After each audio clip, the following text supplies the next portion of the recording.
England nil, Slovenia nil in an absolute snooze fest. Hey guys, welcome to the channel. Welcome to another video. Yes, tonight England qualified from Group C, top of the group. But it was an absolute snooze fest to get there. A goalless draw with Slovenia, as well as Denmark also being involved in a goalless stalemate with Serbia, has seen Gareth Southgate's side top Group C, and they will be heading into the round of 16 stage as one of the group leaders. But the performance left a lot to be desired yet again for Gareth Southgate's side. We're going to be going over the performance. We're going in this instant match reaction. We're going to be talking about the result, where it leaves England, Gareth Southgate's situation, everything else in between. But before we go any further, I would like to remind you all to please like the video and also subscribe if you're new. Both things are always very greatly appreciated. Get involved in the comment section. Let me know your thoughts, your comments, opinions, predictions, feelings, whatever you want to call it. That will make for great interest in reading, I'm sure. Without further ado, let's get on with the video. Let's talk England. Let's talk Gareth Southgate. Let's talk the 0-0 draw that was with Slovenia. Dull, boring, dreadful, all of those kinds of adjectives. I think they're adjectives. I'm so stupid. Can be used to describe tonight's game. England were once again poor. And if there's anybody out there, anybody at all out there that was thinking this is on the players, if there's anybody out there still thinking that this is a Trent Alexander-Arnold problem, if anybody's still out there thinking this is a Phil Foden problem, tonight should have answered the question of whether you were right or not. Because guess what? You're wrong. You're wrong, you're wrong, you're wrong, you're wrong. It's all on Gareth Southgate. All on Southgate, all on Southgate, all on Southgate. You can maybe be critical a little bit of certain individuals that were played in the right positions. Your Harry Kanes, for example, your Jude Bellinghams. They were virtually non-existent tonight. But again, he's so bad when it comes to his substitutions. He's so bad with his... He's very reactive, and even when he does react, he doesn't react in the right way. It's almost like his brain's on like a very bad internet connection of horrific lag. Like, it was shocking. It was genuinely shocking from Southgate. The management of Southgate is shocking. The play and his style is shocking. Like, in the first half, Slovenia were playing better football than England. England could barely pass from A to B. And yet Slovenia were playing better football and looked actually better than England for a large part. It's only until, so shockingly, we bring on Kobbie Mainoo in the second half, we get a bit of a controller in the midfield of the pitch, instead of Conor Gallagher, who is just basically a Duracell bunny, that we actually started to play better football. Shocking, right? Who would have thought that a controller in the midfield would have been better? I know he still misses Calvin Phillips. I know he still doesn't have a replacement for Calvin Phillips. But guess what? Kobbie Mainoo, yeah, I think he's better than Calvin Phillips. Who would have thought it? Who would have thought we would have played better football with Kobbie Mainoo in the centre of the pitch, doing the simple stuff, keeping it ticking over, and also breaking up play for whenever Serbia did try to counter-attack. It's pure madness to me. Pure madness as to why anyone would think that this is on the players. Look, I don't think the individual performances of certain players was something to write home about. And again, it probably does tie into the video that I did yesterday about Harry Kane coming out and speaking about various criticisms that the England squad have faced over the past few days. And look, you didn't cover yourselves in much glory tonight, so guess what? More criticism is coming your way. Suck it up and play better, and then you won't get criticised. Also,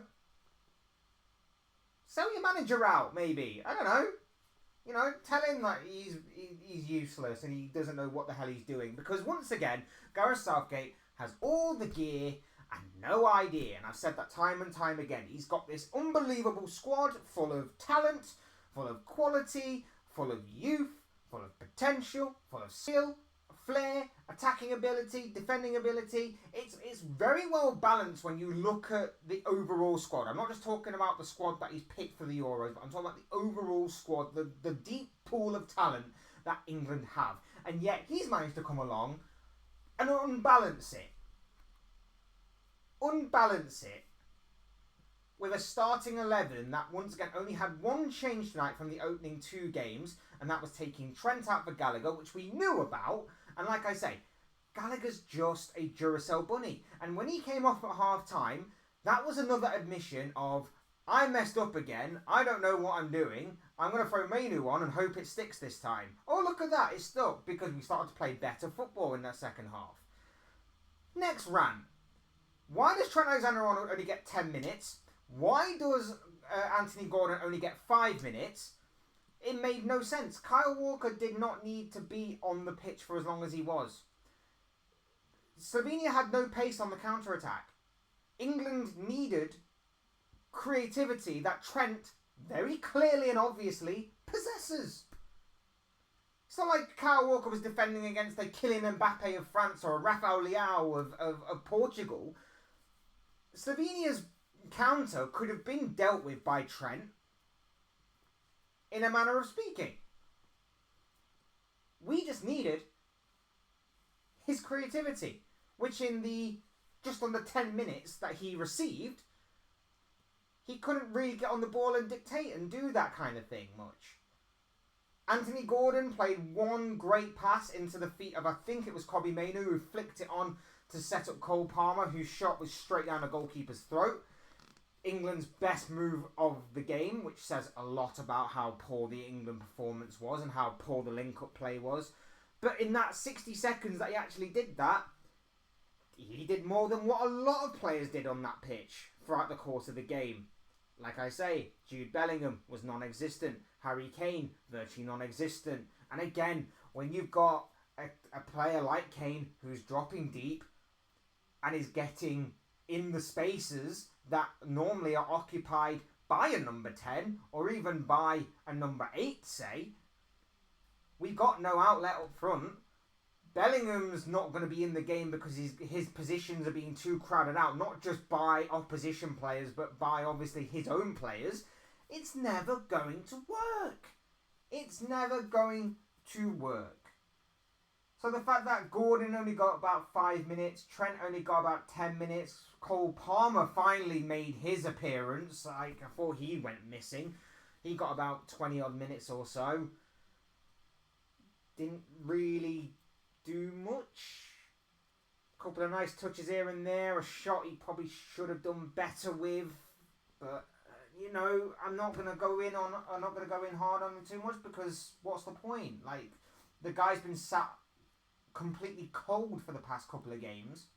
Cold Palmer. He's been sat out in the cold for the past couple of games, just watching from the sidelines, watching England's side that has been so boring and so lethargic that he's been there like he's been falling asleep. He's been falling asleep. So when he's finally like woken up and asked to come on, he's like, whoa, what's happening? Like, completely in the cold is Cole Palmer. It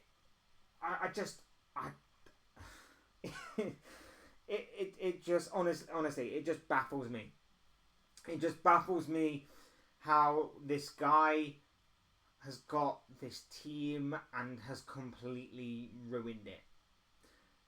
Boring football, strange setup, strange squad selection, strange substitutions. It's strange. I mean, tonight there wasn't even the likes of Ollie Watkins on. Someone that can maybe do something different other than Harry Kane's very deep performance. Why not play them both together? If Kane is so focused on dropping so deep, why not play Kane and Watkins together? If he so wants to play this deeper role, throw Watkins on. Like, it can't get any worse. Like, I don't understand what the thought process is. I don't understand what the overall goal of his team selections are, or his substitutions are, or anything. Southgate makes absolutely no sense whatsoever in this. Makes absolutely no sense whatsoever. And again, England almost mess up. Because if Denmark had scored tonight, we'd have gone down to second. It could have been worse, obviously, if Slovenia had found a way to score.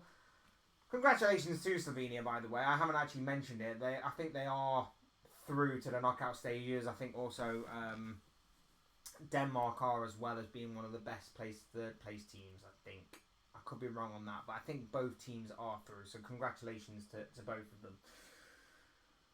But it could have been so much worse for England. We got so lucky. We got so lucky in terms of, obviously, the quality of opposition, as much as, obviously, we made them look better than what they are, with all due respect.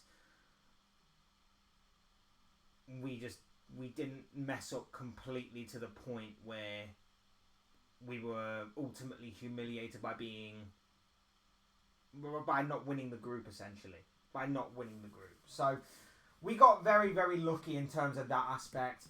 And going forward, look, we're in the round of 16 stage. We topped the group. A lot of positive England fans are going to suggest that is the be-all and end-all. Doesn't matter how you get there, as long as you get there. And I can somewhat understand that logic. But at the same time, I also would like to see something in our performances that makes me think, hang on a minute, we might be on something here. We might actually start to click, and we might actually start to go forward. Because everyone was saying before the game, with obviously what happened earlier in Group D, that the likes of France and the likes of Portugal, and maybe one or two other top teams are in the second half of the draw. If England were to obviously go through in this game as group leaders, we would be in a half of the draw that is more favourable to England in order to progress further. There were still going to be some tricky teams in there. And may I just remind you as well, we just drew to both Denmark and Slovenia. Now, with all due respect to both of those sides, they're not exactly the top echelon of international football. Denmark, tricky side. Slovenia shouldn't be for this England side. We should be absolutely wiping the floor with Slovenia, but we didn't. And I'm supposed to now believe that we can go and face the likes of a Netherlands, an Austria, a Spain, a Portugal, a France. Who else is through? A Switzerland even. A Switzerland. I'm supposed to go into any of those opponents and go, yeah, England have got a chance here. No. Every team that we've faced has been somewhat better balanced than us. Every team that we've faced has been somewhat more dangerous and a bit more entertaining and just more intent than us. More desire, more determination. Everything along those lines that you can't quantify. All of those kinds of qualities that you can't really quantify. They've looked the part. England look unbalanced. We look nervous every single game. We barely can string a few passes together. And I don't trust Southgate to make the right calls in those big games. So I have next to no confidence at all. And I didn't even before the tournament started. I said that we could cheese our way to a triumph in this competition.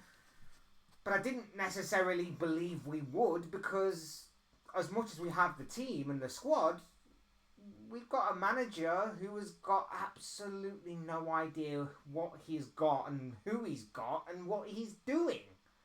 That was my be-all and end-all about England's Euro 2024 campaign. So, as much as we are seemingly in the favourable half of the draw for the knockouts, we've still got some tough teams in there that are going to cause us problems, that are going to cause us issues. And I've got no hope whatsoever that we're going to make it. We can barely string a few passes together. We've only scored one goal in this tournament. Well, 2 goals. I was about to say two goals. We've only scored 2 goals in this tournament.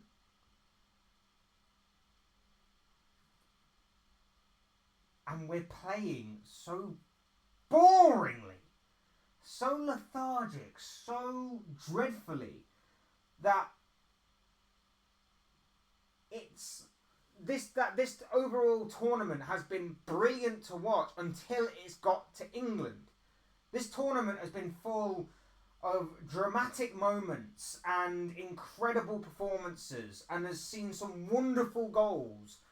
And then it comes to England and it just is like a massive reality check that hang on a minute. England are still here in this tournament and are doing this. They're ruining the tournament. They are literally ruining the tournament. That's how bad it is. We've been spoiled, especially these past couple of nights where the knockout stages have really started to kick in. You know, you had Monday night, the late dramatic goal of Hungary against Scotland. You had last night, the last kick of the game where Italy equalised to see them go through to the knockout stages. And then tonight, you had England absolutely stink the place out against Slovenia. The tournament favourites England. Another poor display against Slovenia. Again, maybe I'm being a bit too harsh. But I highly doubt it.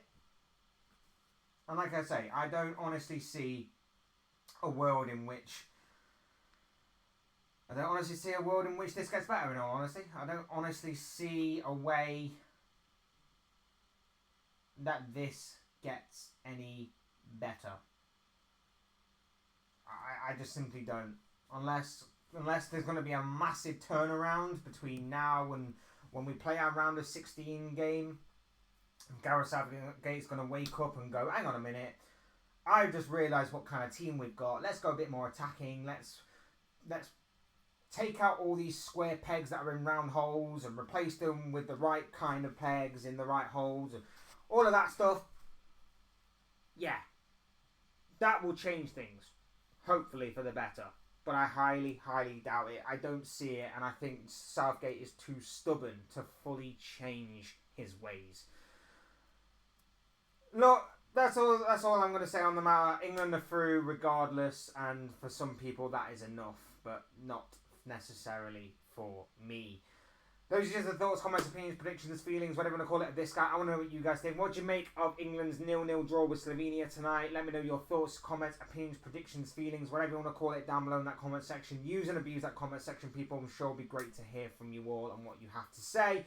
Hit the like button on the way out if you also like the video. Subscribe if you are new or want to see more content like this. Both things are always and forever greatly appreciated. Thank you all so much for watching and listening. I've been Fletch. This has been another instant match reaction to England's very boring and dull 0-0 draw with Slovenia. I've been Fletch. This has been another Fletch Talks video. I will see you speak all again soon in another video or live stream or whatever it may be. Cheers guys. Thanks for watching. Take care. Enjoy the rest of your night. Speak to you all again.